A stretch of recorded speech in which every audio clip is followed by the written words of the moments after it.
Okay, I'm sorry I got cut off on that last video there. That 15 minutes went by fast. So let's just back up and finish the example we were doing and continue on with 6.6, where we learned how to add vectors component-wise. And then I took the vector 3, 4 and broke it down into its horizontal. Right, so we had the horizontal component, and then 0, 4 was the vertical component, and every vector can be broken down into horizontal and vertical components, which turns out to be very useful in physics, by the way. It's one of the skills you learn how to do. Now, if I take the basic horizontal component of a length or magnitude of exactly 1, so the 1, 0, we call that the I vector, not to be confused with the complex number I, right, because this is a vector, it's the I vector. And then 0, 1, which is a length of 1, unit vector, magnitude 1, but in the vertical direction, we're going to call that J. So any vector that has a length or magnitude of 1 is referred to as a unit vector. So these are unit vectors right here, but specifically these are exactly the horizontal and vertical unit vectors of length 1. So these are the standard unit vectors.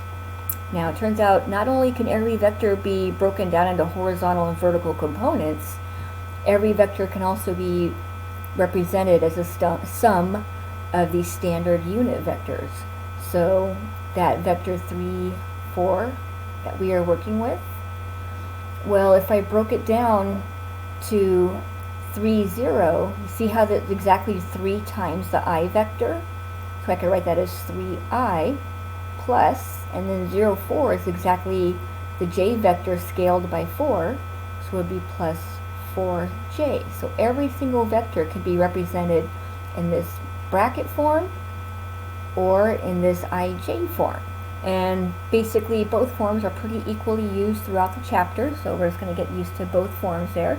So now we're starting to get a lot of definitions here, so I'm going to summarize them up in the next screen. But one last thing, this vector here, the way I have it written, has its initial point right at the origin.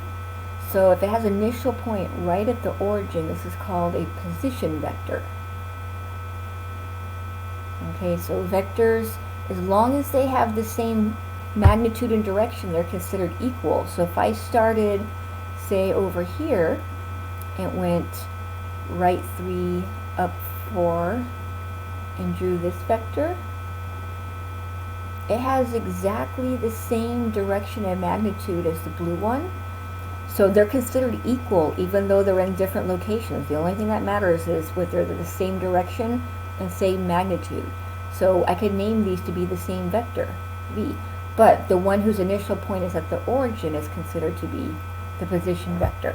Okay, so to summarize a lot of these ideas here, we have 2 representations of every vector. So for some arbitrary vector we can refer to as AB. We can represent it in bracket form or component form, or in its IJ form, AI plus B times the unit vector J. And again, we're going to see a lot of both forms throughout the chapter, so we're just going to get used to using both in computation. Any unit vector is a vector whose length is 1. So it's a vector with the length, more appropriately called magnitude, but magnitude just refers to the length of the arrow or the vector of 1. We call that a unit vector. Position vector is a vector that has its initial point right at the origin. It's placed in such a way that has its initial point at the origin. And then finally we have A and J, so I could be represented as 1, 0. A can be represented as 0, 1. They're both unit vectors, but they're the horizontal and vertical components, so these were the standard unit vectors. Also, by the way, sometimes referred to as the basis vectors. I know this is a lot of vocabulary here, so we'll just call them the standard unit vectors, but most of you will go on to take linear algebra. You'll also kind of refer to these as the standard or unit basis vectors. So every vector can be written in component form. When I write it in the IJ form, the way it's broken down, the I part is considered to be the horizontal component, and the j part is the vertical component. And again, every vector can be broken down into horizontal and vertical components, which is especially useful in physics when you're analyzing forces. We can take a force and break it down to its horizontal and vertical components. Okay, another very simple thing. So again, we're just doing all the real simple stuff having to do with definitions and vectors. Is we can find a vector that connects to any 2 points on the xy plane very easily. So let's say we have 2 points, just call them P1 and P2. Say point 1 is x1, y1, and point 2 is x2, y2. Then the vector that connects those 2 points, if I just drew it with the initial point at P1 and the terminal point at P2, then the vector where I simply subtract x2 minus x1 components and y2 minus y1 components is a vector that connects those 2 points. So it's a vector connecting P1 and P2. We can also represent this, of course, in its ij form as x2 minus x1i plus y2 minus y1j. So let's take a look at this representation geometrically here.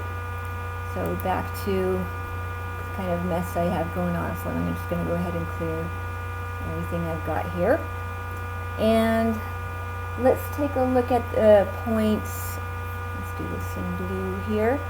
P1, I'm going to go ahead and make it negative 3, 2. So negative 3, positive 2 is going to be my point 1. And P2 is going to be the point 2, comma 5. So over 2 up 5, there's P2. So if I put the initial point at P1 and the terminal point at P2, then we can call that vector V or whatever you would like to name it. But if I don't have the graph and I just want to find vector V, then I can always do the vector where I subtract the x's. So remember, it has to be P2 minus P1. So whichever one the terminal point is at, that comes first. So the order does matter. So it does have to be 2 minus 3 for the x parts and 5 minus 2 for the y parts. That means the vector 5, comma 3 would be this vector V that you see here. Now if I drew this as a position vector with the initial point at the origin, I go over 5 and up 3. So if I drew these perfectly, they would have exactly the same magnitude in the same direction. So those are considered to be equivalent equal vectors. They're both V. It's just that this one was drawn as the position vector. And then again, I could represent 5, 3 also as 5i plus 3j. So the vector stuff is pretty simple once you get the hang of it. It's just a lot of new terminology and notation. So take care of the last couple things in this section full of basic vocabulary before we get into the initial stuff. So vectors have to do with, direction, which we can associate with angles. So ultimately we'll be connecting all of this with some trigonometry stuff. First, let's talk more about the length of the vector. Okay, so for any vector we can compute its length. So for V, which represents as AB or AI plus B times J, we have the magnitude of V is given by, first of all, it's notated like this, kind of like absolute value but with double bars. So that would be the magnitude or the length of V. And it's very much like the modulus or the length of the complex number in vectored form. It basically results right out of the Pythagorean theorem, because A and B are the horizontal and vertical components, and so they make a right triangle. And this the length of the vector is simply the length of the hypotenuse of the right triangle. So this is very much just like you computed R when we were doing complex numbers. It's really exactly the same thing. We're just generalizing it more. So complex numbers are one example of things that can be represented with vectors, and we're just doing more general vectors now. So let's look at a specific example. V equals -2, 5. And I'm just using both representations so we get used to them, but it could be given either way in the homework. So I want to find the length of V. So I'm just going to do the square root -2 squared plus 5 squared, square root of 4 plus 25. So this vector has a magnitude of square root 29, which would be exactly the length of the arrow if we were to draw it on the xy plane. Now, common question is to find a unit vector that's in the same direction as an original vector. So first of all, if I took just a vector, any random vector v, and I divided it by its own magnitude. First of all, we haven't defined division with vectors, but a magnitude, this result right here, this is just a number. It's not a vector. This is a scalar. So I can think of dividing by its own magnitude as multiplying by 1 over the magnitude times the vector v. And that would just work like a scalar multiplication. I would just multiply both of the components times whatever the scale is, 1 over the magnitude of v. So this is going to give us a formula or a method when you're asked the question, the homework, find a unit vector in the same direction as v. So in fact, I'll just go straight to, well, let me write this as a definition first. Talk about that. So v divided by its own magnitude gives us a unit vector, which remember is a vector whose length is 1 in the same direction, so exactly the same angle as the original vector v. Okay, okay, so let's stick with the same v that we just worked with, which was -2, 5. I would like a unit vector at length 1, magnitude 1, but it's in exactly the same direction, or the same angle with the x-axis as 2, 5. Well, we already computed in the last example the magnitude of v. We did the square root of -2 squared plus 5 squared, and we got square root of 29. So therefore, a unit vector in the same direction as v, I would just compute v over its own magnitude. In other words, 1 over root 29 times the vector -2, 5.